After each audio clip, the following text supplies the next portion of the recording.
At so ayan guys, kabit nga pala tayo ng Pia horn na high and low at makikita nyo naman.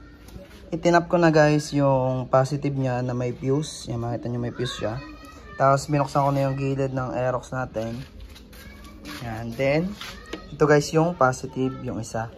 Then ito guys yung mga linya niya. Yan, makikita nyo naman. Ito guys yung ilalagay natin dun sa ating stock na horn, yun dun sa pin. And ito guys yung male at yung makikita nyo naman dun sa stock ay female. Ito yung ilalagay natin doon. Kahit magkabaliktad yan, okay lang. Then ito naman guys yung ating ground. Natatap natin dito sa chassis natin. Dapat yung sa bakal mismo para may ground. Then ito guys na black and yellow dun sa ating dalawang horn. So yan guys, nakakatap na dun sa ating positive. Then ito naman guys ay tatap natin doon sa stock na pin natin. Yan. So let's go. Yan guys, natanggal na natin yung pin dito yung nakalagay sa stock. Then yan, kinabit na natin doon sa white and black. Basta ano naman yun, dalawa lang yun. Dalawa lang naman yun na male na ikakabit nyo dito kasi female to. So yan, ito na lang guys yung natitira. Yan yung ating pang horn. Then yung ating ground. Yan. Then kakabit natin guys, hanap tayo ng matatapan itong ground natin dito.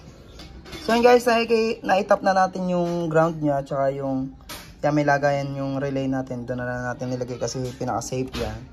Para kitang-kita din natin. Then yan, ready na natin ikabit yung ating Pia horn. So let's go.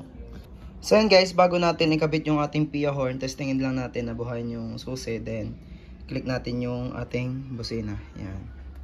Then pagka-click natin, makikita natin kung perfect ba yung ating gawa. Yan. At yan guys yung relay niya. Yan, oh. Yan. May ilaw siya. Pumipitik pag pinipitik mo din.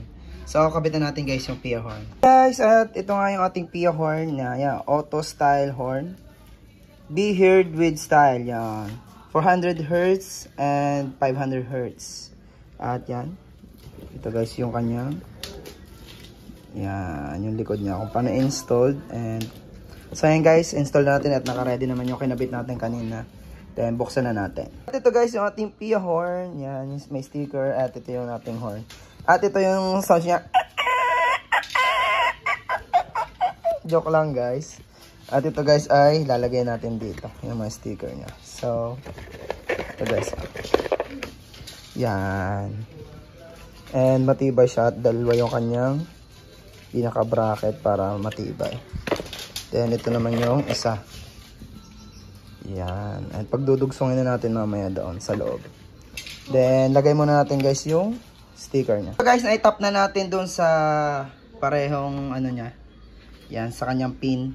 And yellow black doon sa kabila. At ito guys yung relay natin. Yan. Kinapitan natin dito. And testing natin guys, naka-open na yung ignition niya. And click natin. Uy! Lakas oh. Lakas. And hold natin. Oh, ganun siya guys, kalakas.